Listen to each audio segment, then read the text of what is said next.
Good morning, good evening, greetings, as we are not only joined in US but across the globe throughout the Asia. So I thank everybody for joining us in Tejjy's initiative for growing and building together for a sustainable and a resilient tomorrow. I'm Reeti and I'll be the host of this webinar and I'm connecting with you all from my office location that's Rockville, Maryland, US. So very quickly, I would like to know your locations too. So in the chat box is open for everyone. So can you just ping in your location so we know where all you are connecting with us from? So we have people from New Jersey, New York, Washington, DC. Oh, we have from Mumbai.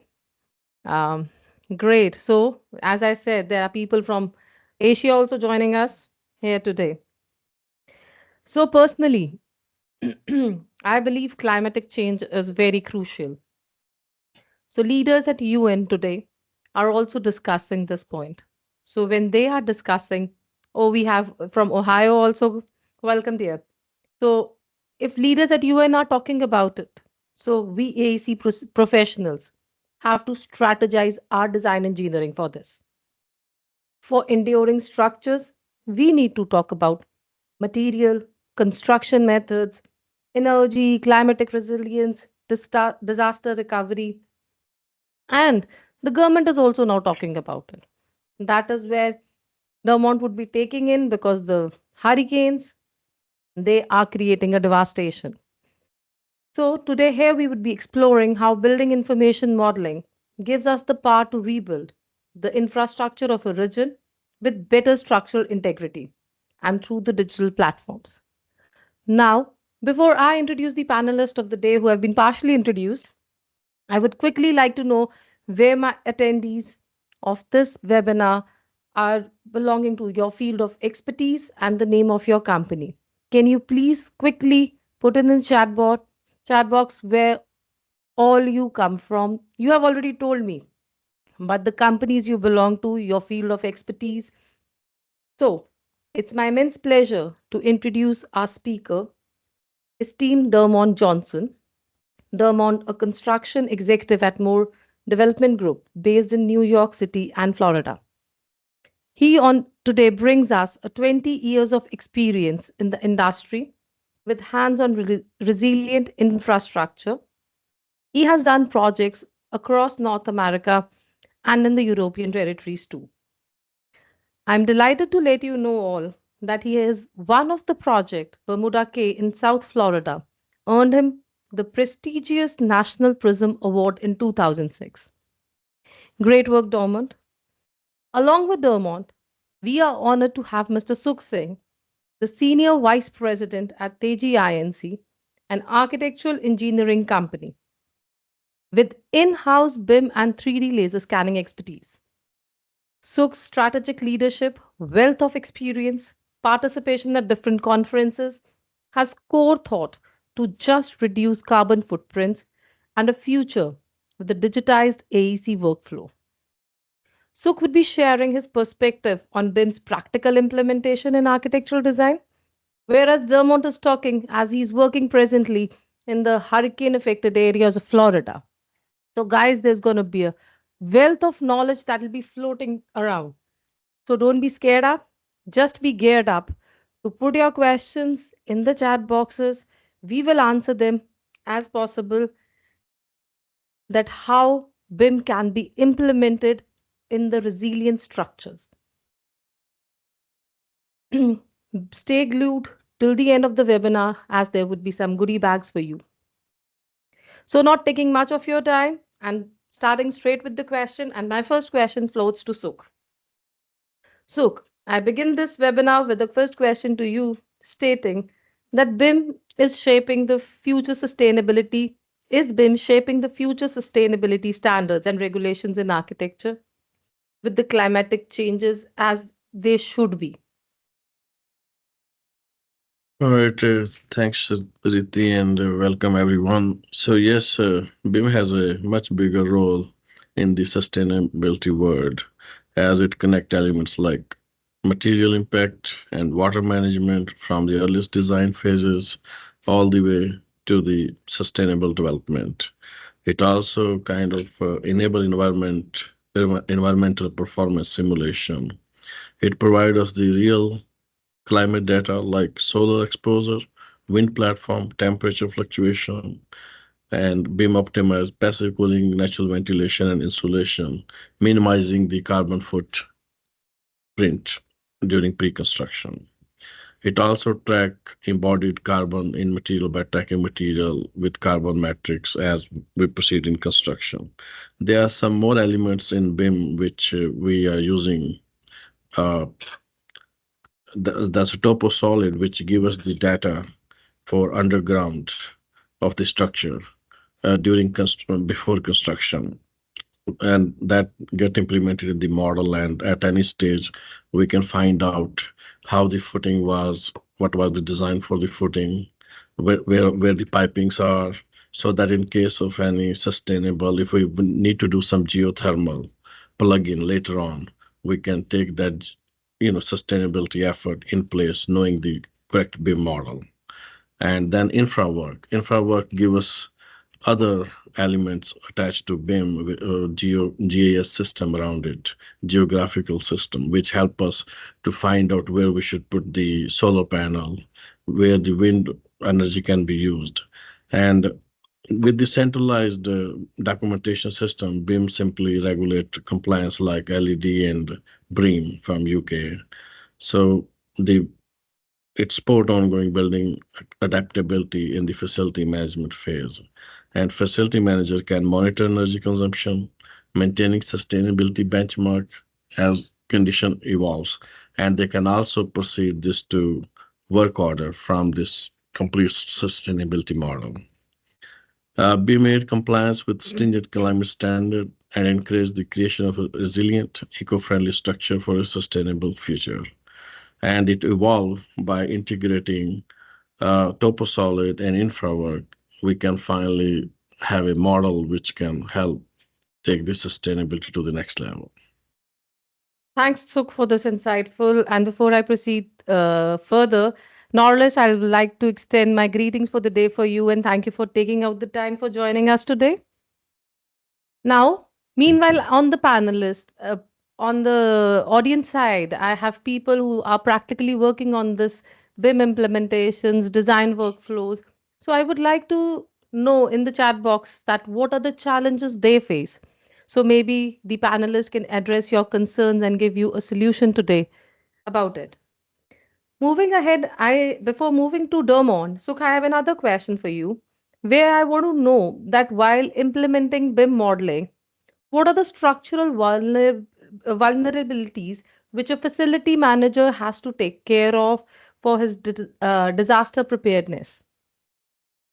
So, if we have the good coordinated model which shows all the element of structural, either it's a concrete structure or a structure steel or any kind of structural element, if it's embedded in the model during uh, during pre-construction phase and during the execution, the facility manager knows where all the elements are in case there is any structural issue or repair or any maintenance, he can refer back to the structural model and correct it all the way from top to bottom, having the infra work and the topo solid integration all together. He can find out where is the yard piping, where is the all the piping below the bottom slab, and anywhere else in the structure.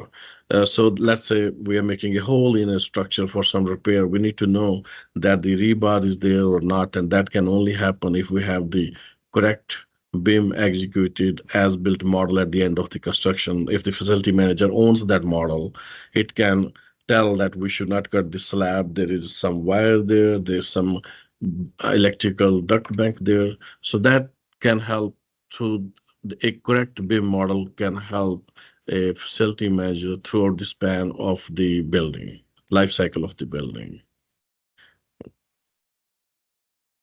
Thank you so much, Sukh. So, Okay. Dermot, moving towards you, you are working in Florida in the hurricane prone area and very much affected by two hurricanes up and down. big effect. So, how have you leveraged BIM in this disaster resistant projects? And what were the specific tools, uh, building information modeling softwares you had to take hands on? Sure, Reddy. If I could just go back a little bit. So my background is a structural engineering degree, which I did back in Australia. And at that time, it was very early on before I moved to London and other parts of the world, it was all two-dimensional.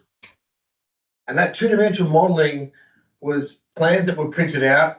There was no electronic RFIs, no electronic submittals and shop drawings. And it was all done with two-dimensional. And a lot of buildings have experiencing problems because of that back then.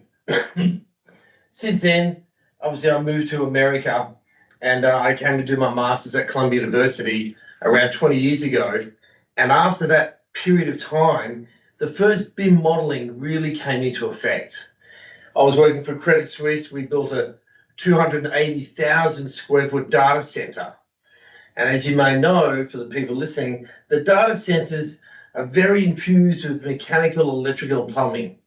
And that's all they are. And that's when the first BIM modeling came into being, because the coordination between electrical and two-phase and three-phase and plumbing and backups for data centers became a critical part of BIM.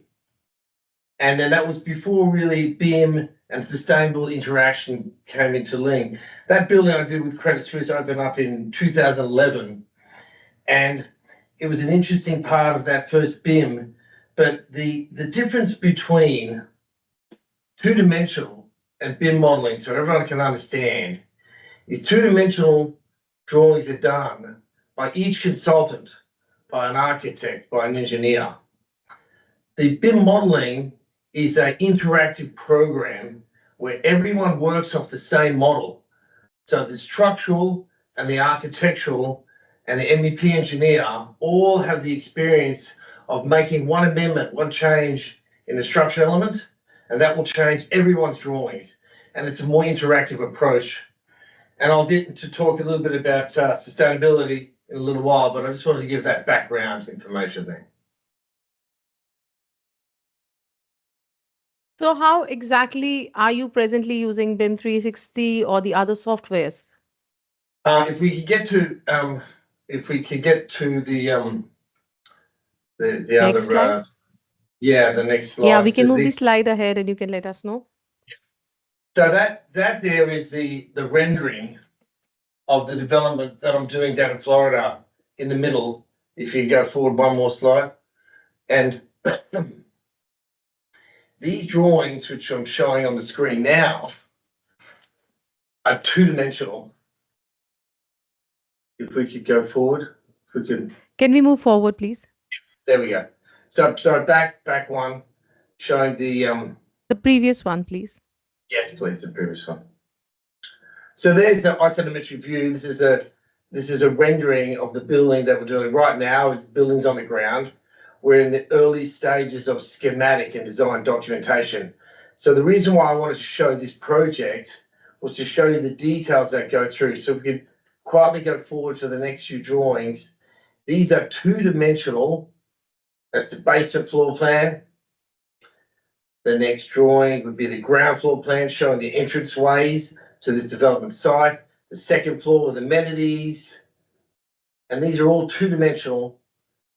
And then they go up to the apartments, interior labs for apartments. As we go up to the roof, yes, more apartments. These are high-end residential condominiums. And see, all these drawings, if you look, they seem very simplistic from the two-dimensional point of view, vertical and horizontal elements. And then if we go into that's structural sections, great.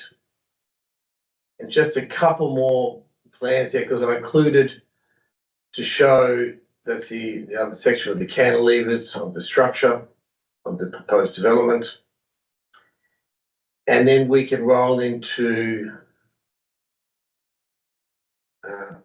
so there's just another. Really, there was the other PDFs, which I think, anyway, I'll show them probably later. Oh, there we are, there, that's the one. Now this here, so everyone's aware, is a BIM Revit 360 model. And you can see the difference from the three-dimensional aspect. And if you zoom in, you can see the structural elements are now being incorporated with the facade and all of the MEP infrastructure.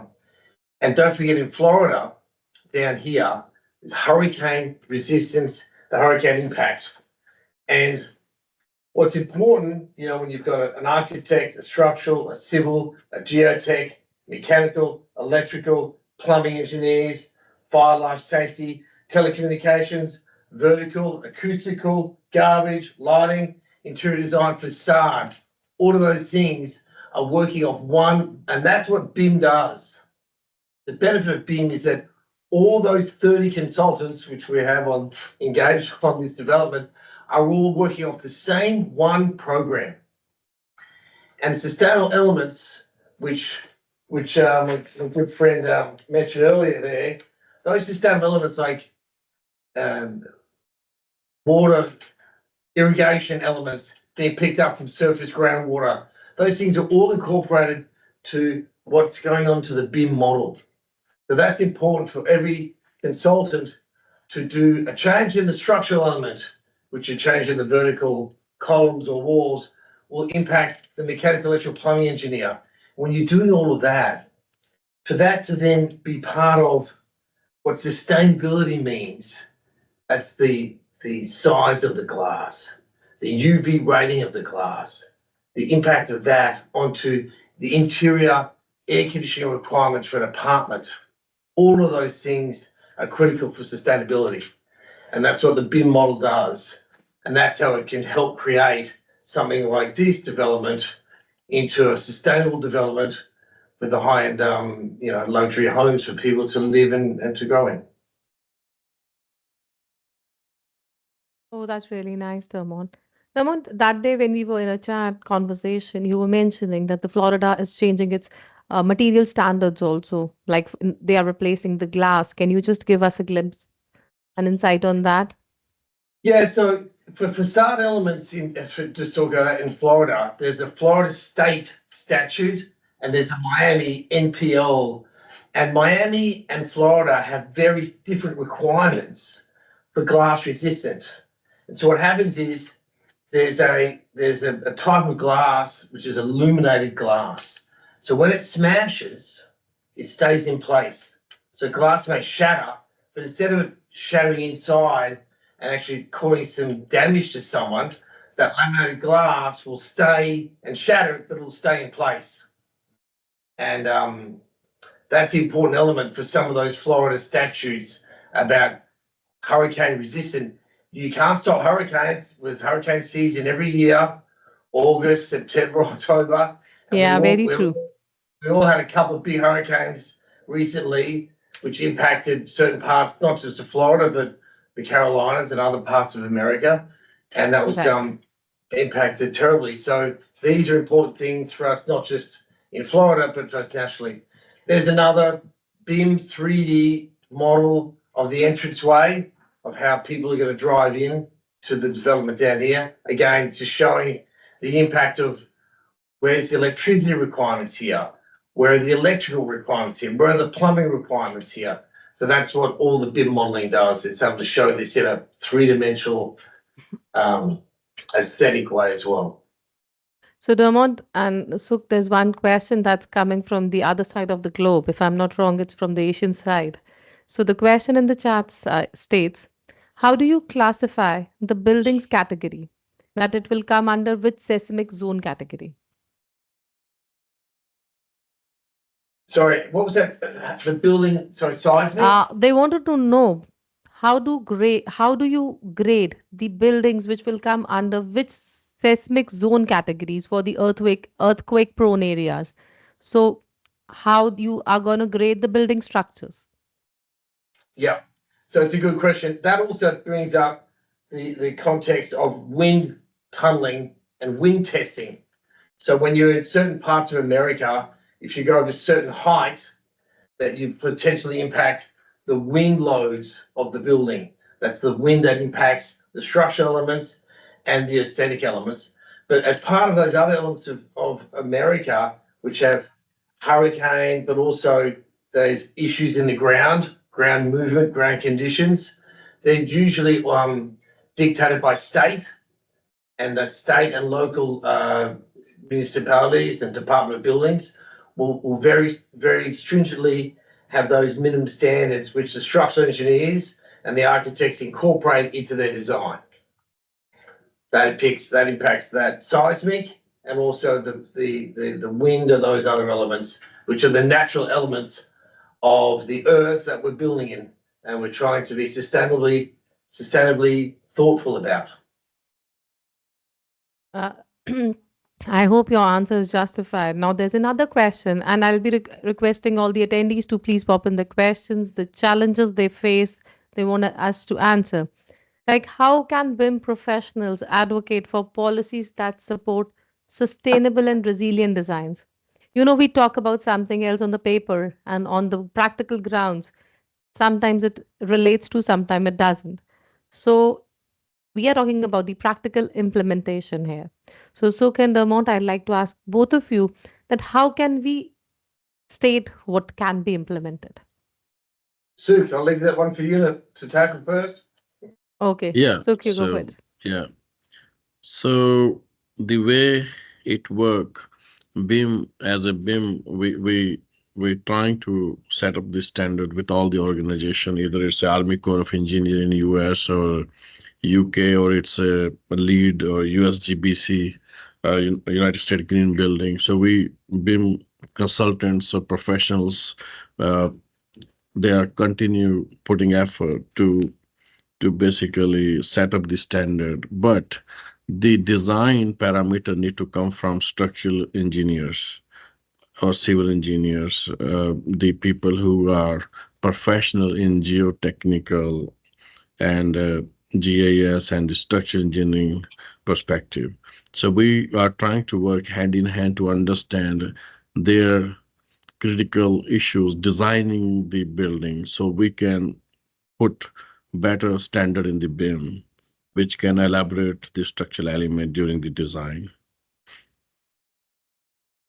Yeah, I would just add to that, Sukh, that you're exactly spot on there. The USGBC, which is the United States Green Building Council, which is really what's led America's sustainability design elements. Those are what created the USGBC created LEED. That's LEED Basic, LEED Silver, LEED Gold, LEED Platinum, which is a rating of how you sustainably build, design, and build your building.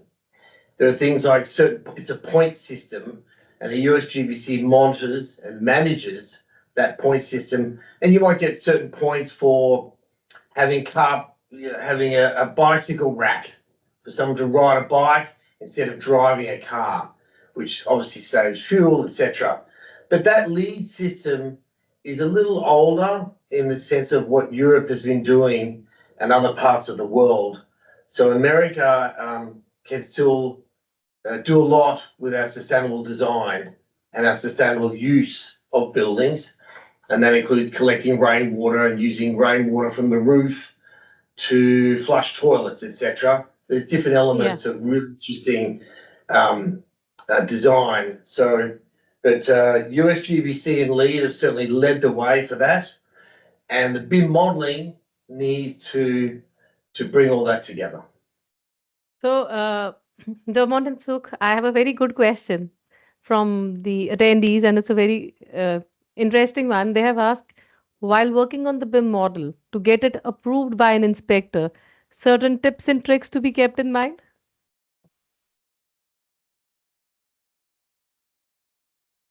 So, Dermot, there you go first with.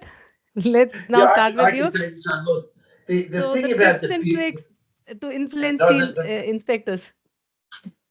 the thing about the BIM modelling is that once all the consultants are using BIM, that's a three-dimensional instead of two-dimensional, becomes interactive. What happens is then when you send that in for your building permits, so what America does with the building permits, you get issued a Department of Building permit, which is different varieties from state to state, but then the inspections are what are very differently. So the inspections, that is the electrical engineer or the, let's call structural engineer. The city as an inspector to inspect your structure. And if they're using a BIM model, it's very much like, are you taking a set of plans, which are paperwork to look at, or are you taking an electronic device and you're showing your plans on there, which the BIM model does so much better than anything we've ever encompassed, where you can take your laptop or some other form of electronic device and inspect, which is what the city inspectors would like to be doing, inspecting rebar, reinforcement, electrical, plumbing pipes, etc. I hope that answers the question.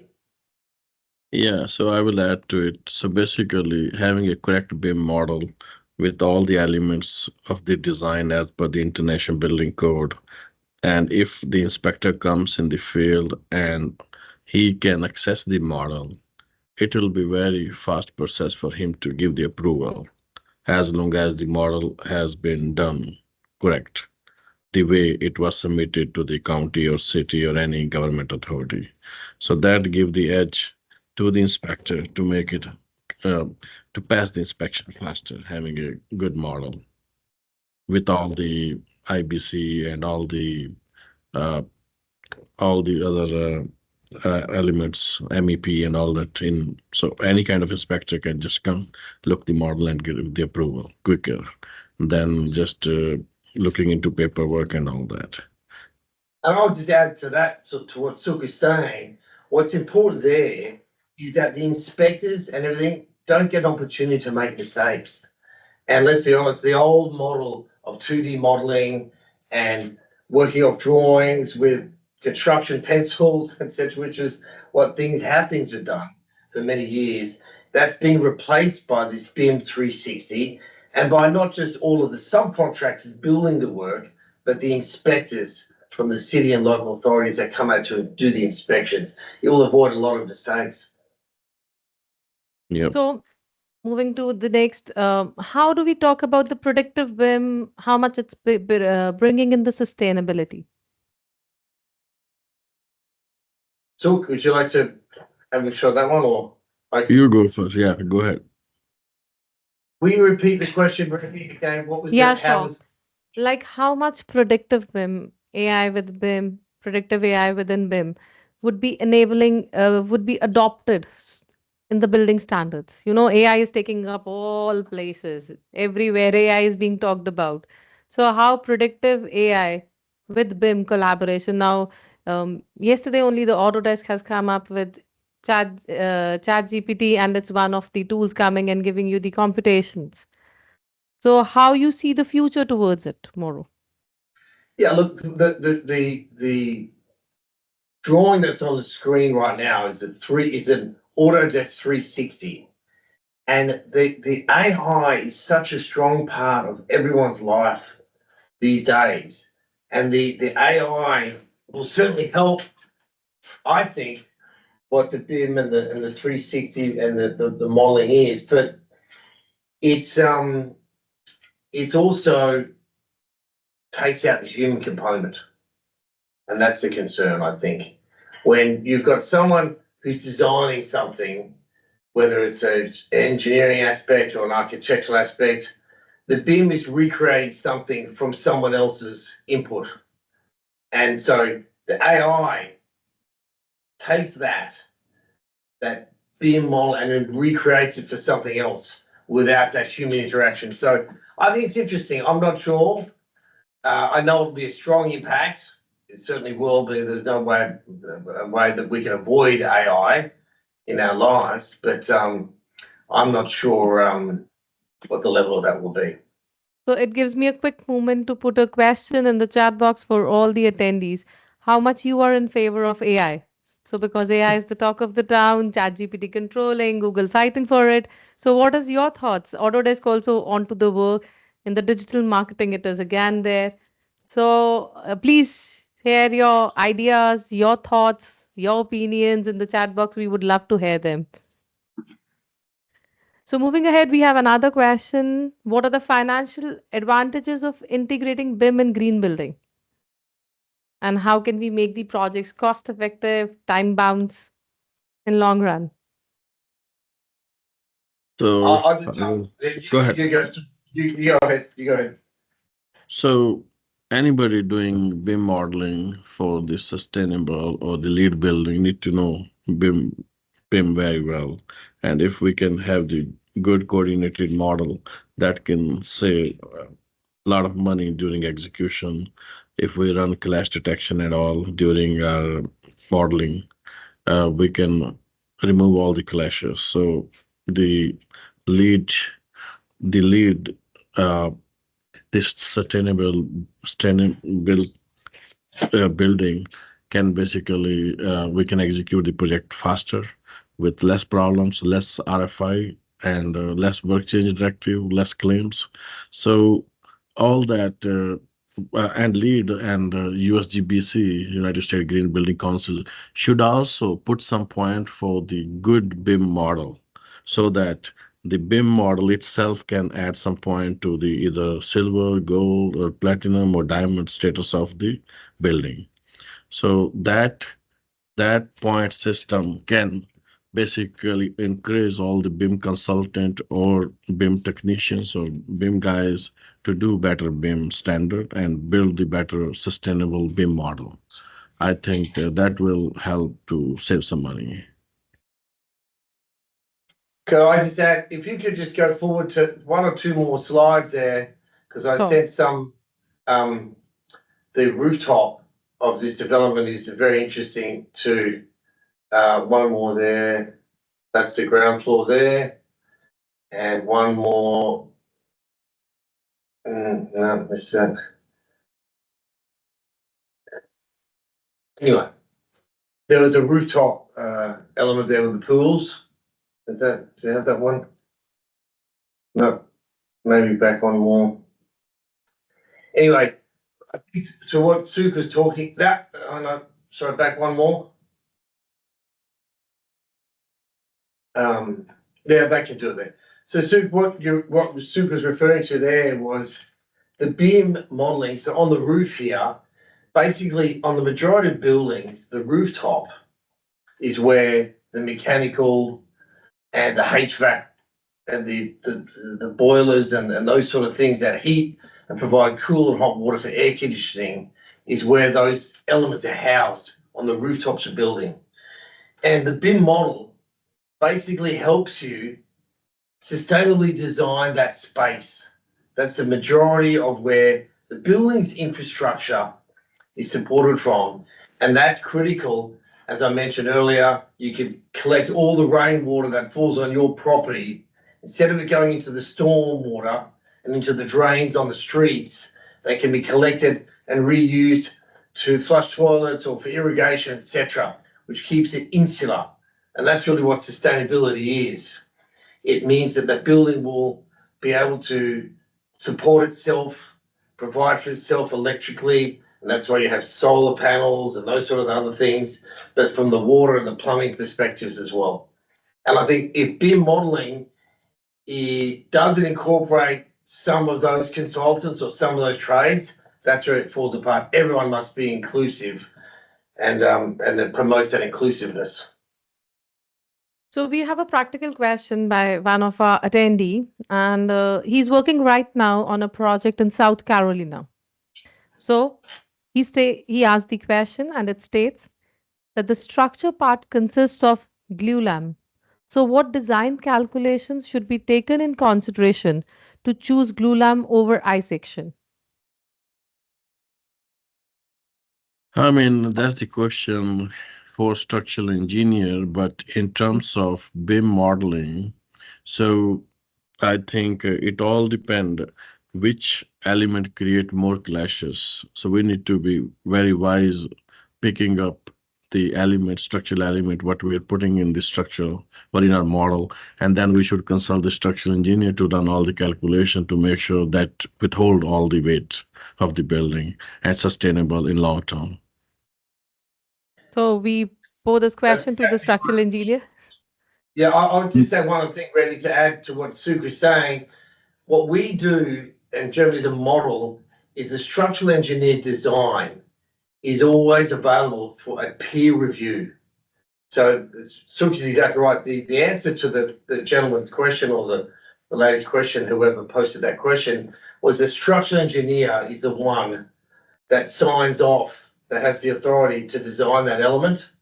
But there's always an opportunity to do a peer review of that structural engineering, which is where another engineer comes in and offers a third opinion. It's like when you're having a medical condition, going and getting a second opinion or a third opinion on something medically wrong. So there's that element with building, there's that element with BIM modeling, and there's that element with sustainability as well.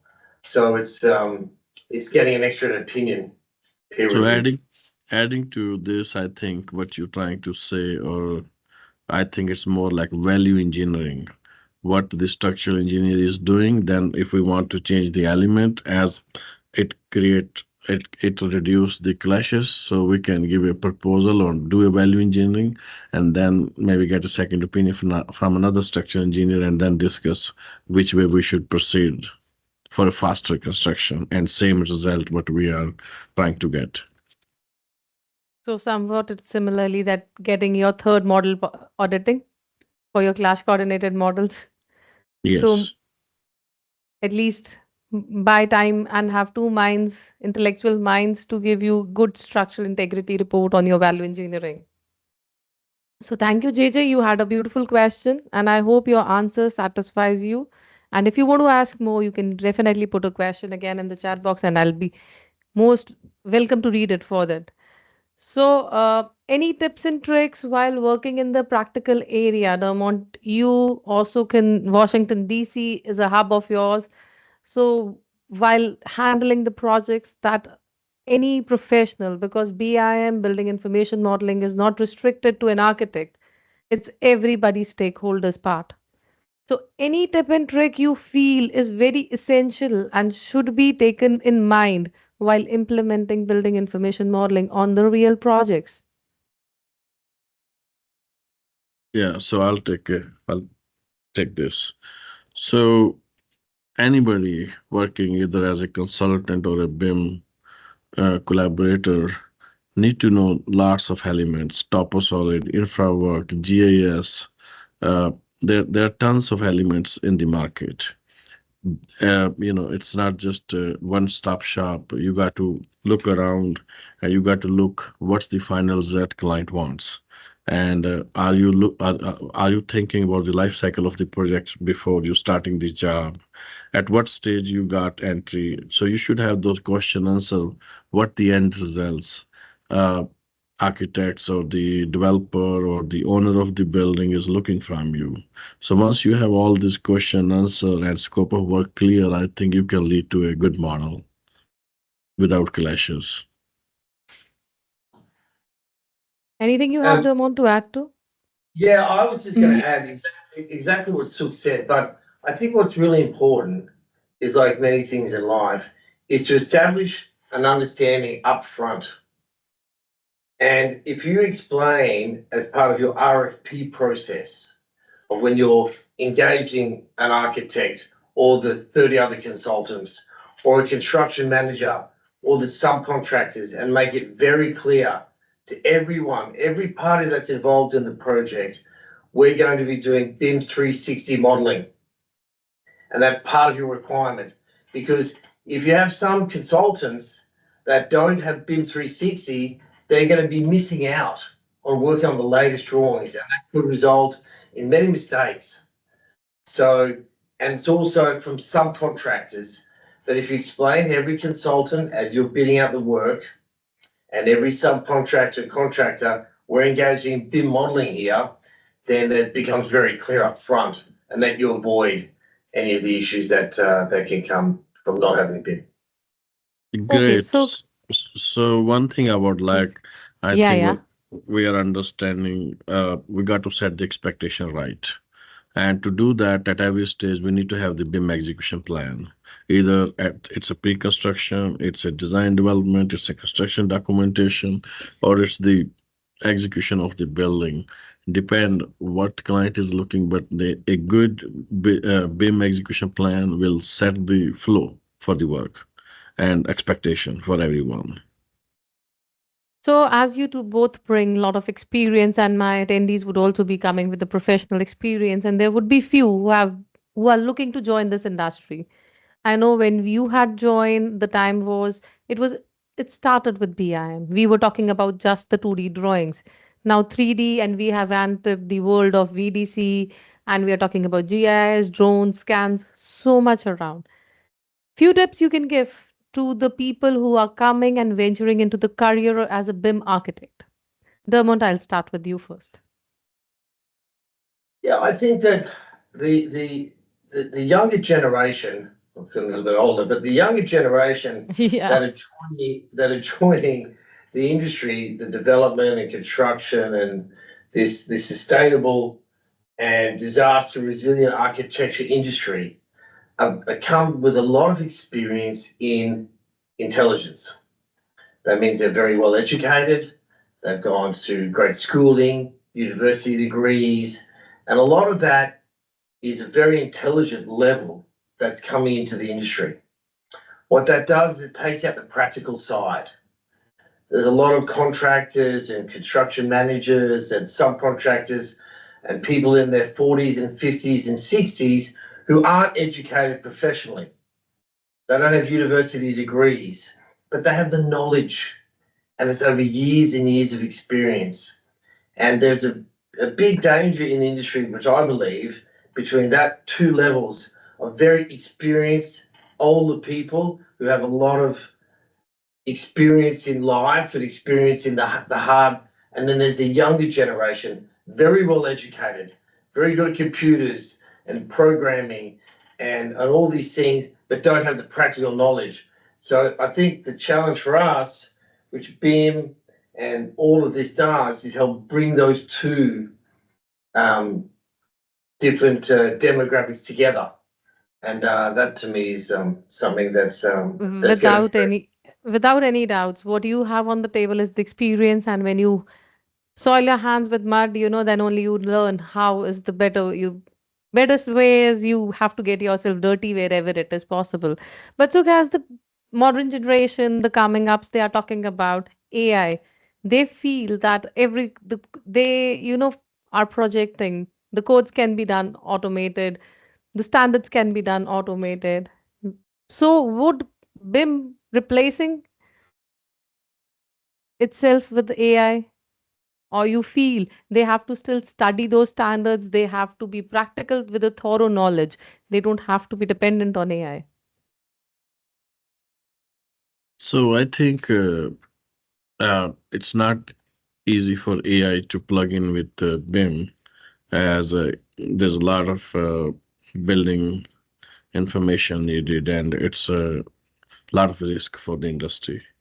And government or any federal agency will not just let it get in, because there's a building codes regulation, there's a lot of safety issues. So I think it'll take time, and all those organizations who are developing this new AI thing to make things faster need to get few approvals before government let to get those spaces. Yeah. So I have a very good Mark. Hi, thank you for joining us. And Mark gives us a statement. The younger generation comments are the same. Comment I was hearing as a young engineer in 1995. There has been a generational shift in knowledge of tech, but the complaint is the same. What's the complaint, Mark? Can we have it, please? So Mark will take a time to chat. And this is JJ is again put up a question. I just heard about BIM in 2019 in my campus and was not even sure what it can do, what it is doing. So people want to know from both of you where you see BIM tomorrow taking the industry towards. So I'll take it. So I mean, right now in the United States, I think we are 10-15% BIM is getting used. Uh, so in coming time, it will be increasingly used, like up to 50-60%, because we are way behind than some European counterparts. And now knowing the worth of how BIM is adding value, how we are saving or making sustainable structure, and saving money and making construction faster, uh, we need to use BIM at every stage for all kinds of building. So that will be the growth. That will be growth to this industry tremendously. And with the elements like 3D scanning and then 3D printing and GIS and infra work and topo solid, we can really end up making building great here. Great. Mark your mic. The climatic I, changes showing on me also. I just Yeah, add to Dermot, that. please. So look, and I agree with Sukh there. The design, the construction, and the scheduling aspect is what the BIM helps create. And that in turn saves money because schedule and having less mistakes made in the design and the construction, which BIM does, it helps take those away. That will create so much more because it's a financial experience that's a positive one.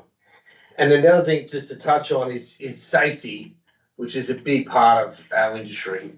It's a big part of what we're designing and what architectural design and BIM modeling, and then the actual eventual construction. The safety aspect, the insurance aspect of what we all do is is an important part and a big part of BIM going forward. So I think that's a positive thing. So, Mark, we have switched on, enabled your mic. You can please switch it on and you can answer your question. Mark wants I'm to speak. Yeah, hi. How are you? Hi, thank you. I'm sorry. In the engineering field, we always were complaining about the younger engineers not having the field experience, and we currently complain about the engineers and the field teams not being able to talk. It really is the design leadership's team's obligation to teach the young engineers to communicate. I do that in my office, but it's our job to do that. And then I had another comment about the hand drafters of old and those designers. Yes, they're gone, but we can support replacing them with partnerships with 2-year schools. Yeah, very we're- rightly said. We're gonna have Educational this back. we're gonna have this complaint generation after generation. It's the same complaint. It's Yeah, not new. they'll be a step ahead to us. So Mark, I something think new would people be. are very fortunate to be able to have you, those younger generation, have someone like you, Mark, who's actually helping train and teach that along. And we need some more of that. So I think it's very fortunate. So, Mark, would you like to add on something about what you heard, the resilient buildings and all those structures? I Sure. I'm in a water utility, and I'm actually not knowledgeable enough to add. So I'm grateful listening. Thank you. Oh, thank you, Mark. Thanks for taking out your valuable time and joining us. I hope that stays insightful for everyone. Any other question anybody would like to ask her? Because I was trying to cover up all the questions, but still, if I'm left with someone's question, please, you're most welcome to ask. Any last word, Dermot and Sukh, one by one, if I can ask you, can share with our panelists for the day. And before that, there'll be a form in the chat box, and I'd like you all to fill in it. I hope that we would be able to get reviews and suggestions from you how we can be proceeding ahead with this initiative of Tejjy Inc.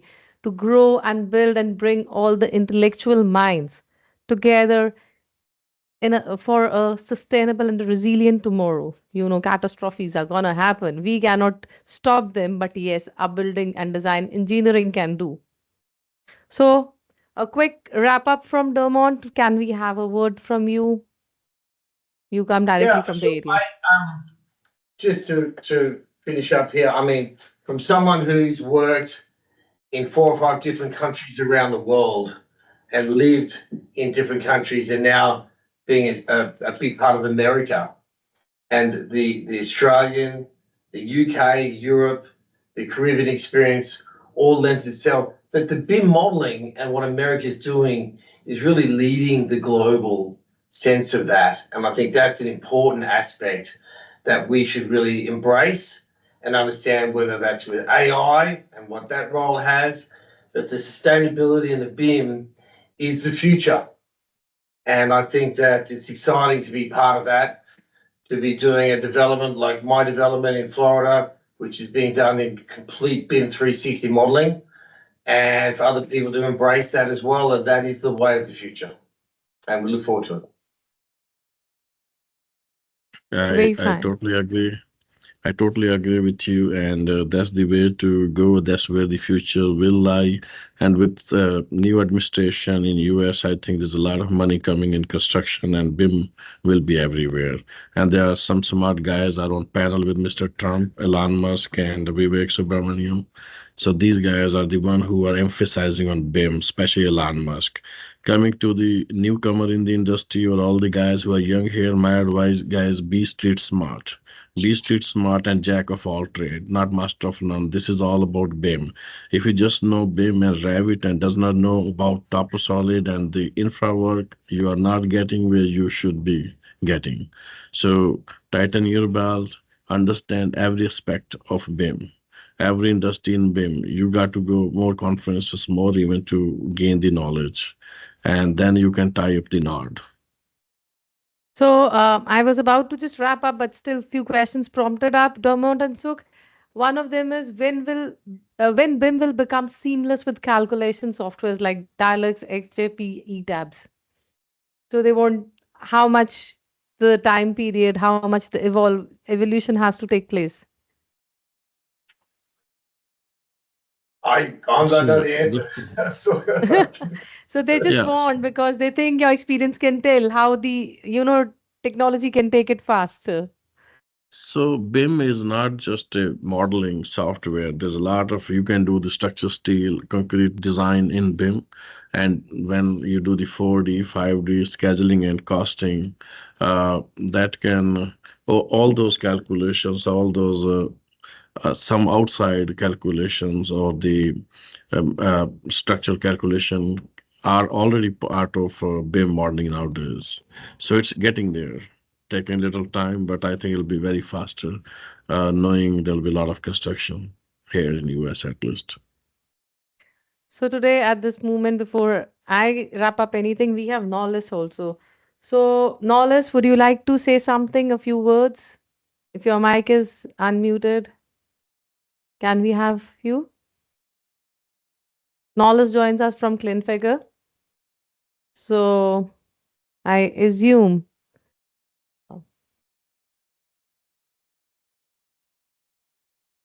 uh, I assume her mic is not. So we had been meeting with Knowledge also, Dermot, to extend our, this journey period. So we can set up a meeting some other time. But it was quite insightful. There is, for me, the journey is too long, and learning a software in one session is definitely not going to answer all the questions. Knowledge, your mic is enabled. If you would like to say something, I'm afraid she is unable to hear us. So, Dermot, can't be I can't express my gratitude. You flew from one place and behind your busy schedules, I know we were just pinging you and you just took out time for us. It was really thankful on behalf of Teji. I am really grateful for you. We today begin our initiative with this, and we would be continuing it. And we would love to hear you m- much more time. There's, Thank you very much. It was a uh, helpful, interactive conversation. It's a pleasure to yeah, be we would. part. Pleasure to be part. And thank you, Suk, as well. And Thank you. because, yes, this is BIM I've talked about, I would like to talk about scanning also, as it's being, now scanning holds the firmer buildings and less of, again, reduced footprints. So maybe the next time I talk about scanning with you, how you are adopting it and how the structural engineers are liking it, the X-rays of their buildings going around. So thank you so much for taking out time to think for this initiative to meet and network just for purely intellectual purpose with the fraternity around not only in US but around the globe. Thank you so much. Thank Thank you you so much. everyone for joining us today. It was great that you took out time for connecting with us. I hope you would like to connect with us in future. Any special topic you would like to listen to us or talk about, please drop in your message. There's a form in the group chat box. Please fill in that for your specific e-certifications that comes in from Tejjy Inc. Thank you Thank for you. the Thank you so day. much. Have a Thank you, great day. Dermot. Thank you, Sukh, for Thank you. Thank thank you everyone for joining us today. Take care. Bye.